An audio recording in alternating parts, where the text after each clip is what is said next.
ಉಲಿಕೆ ಬರುವ ರಕ್ಕದರ ಕುಲ ಜಾಲವೆಲ್ಲ ಕಲಕಿ ಪಾದಿಗಳ ನಿರ್ಮಲ ಮಾಡುವ ಕಲಿ ವಿಕ್ರಮೋದ್ಭೀಕರ ಸನಕ ಸನಂದಾದಿ ಸದ್ಭಕ್ತರ ಮನುಗುರು ಪದ್ಮದಿವಾಕರ ಕೆಂದು ಒಳೆಯುವ ಗೋಲ್ ಮಿಂಚಿನಂತೆ ಜಡಿಪಿಸುವ ಸುಲಲಿತ ಕರ ಕಮಲದೋಡು ಶಂಕು ಚಕ್ರ ಚಾರ್ಗಿನಿ ಗಜ ಮಂಡಿತನಾಗಿರುವ ಶ್ರೀಮತ್ ಸಮಸ್ತ ನಿತ್ತೂಲ ಮೌಕ್ತಿಕ ನವರತ್ನ ಪ್ರಭಾಪೂರಿತ ಶಾಂತ ಕುಂಭ ನಿರ್ಮಿತ ಸಮಸ್ತ ಶುಭ ಶೋಭಾನ್ವಿತವಾಗಿ ಕಂಗೊಳಿಸುವ ಈ ಶೃಂಗಾರವಾದ ರಂಗಮಂಟಪಕ್ಕೆ ಬಂದ ಮಂಗಳ ಮೂರ್ತಿಯ ಮುಂದೆ ಕರಂಗಳನ್ನು ಜೋಡಿಸಿ ಮತ್ ಪ್ರೀತಿಯಿಂದ ಮಾತನಾಡಿಸುವ ನೀನುದಾರು ಅನ್ನವ ತಿಳಿಸು ನಿನ್ನ ನಾಮಾಂಕಿತದ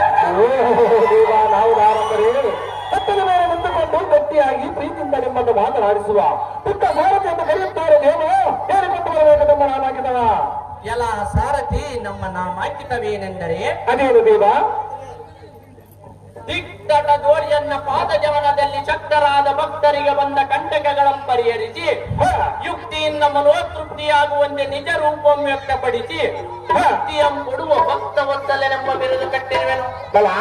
ಎಲ್ಲ ಸಾರಥಿ ದೇವ, ಪಾಂಡವ ಪಕ್ಷ ರಾಕ್ಷಸರನ್ನು ಶಿಕ್ಷಿಸುವ ಅಧ್ಯಕ್ಷ ಯಕ್ಷ ರಕ್ಷೋಗಣಾದಿಗಳನ್ನು ರಕ್ಷಿಸುವ ಕಮಲ ಪ್ರತ್ಯಕ್ಷ ಸಾಕ್ಷಾತ್ ವಿರೂಪಾಕ್ಷನಿಗೆ ಸಕನಾದ ಪಕ್ಷಿ ವಾಹನ ಜಗದ್ರಕ್ಷಣ ಮೋಕ್ಷಕ ಗಣಗಳೆಂಬ ರಾಕ್ಷಸರ ಕುಕ್ಷಿಯಂ ಬಗೆಯುವ ವಿಲಕ್ಷಣ ಲಕ್ಷ್ಮೀ ಲೋಲ ಗೋಪಿಕಾವನತೆಯರ ವಕ್ಷ ಸ್ಥಳದಲ್ಲಿ ಶೋಭಿಪಾಕು ಚಾಕ್ರದಲ್ಲಿ ಭಕ್ತ ಕಮಲದಿಂದ ಮನಾನಂದಗೊಳಿಸುವ ಲೀಲ ವಿನೋದದಿಂದ ನಟಿಸುವ ಭಕ್ತರ ಇಷ್ಟಾರ್ಥವನ್ನು ಪೂರೈಸುವ ಶ್ರೀ ಕೃಷ್ಣಮೂರ್ತಿ ಎಂದು ತಿಳಿಯಲೇ ಈ ಸಾರಥಿ ತಿಳಿಯಿತೆ ನನ್ನ ನಾಮಾಂಕಿತದ ಸಂಗತಿ.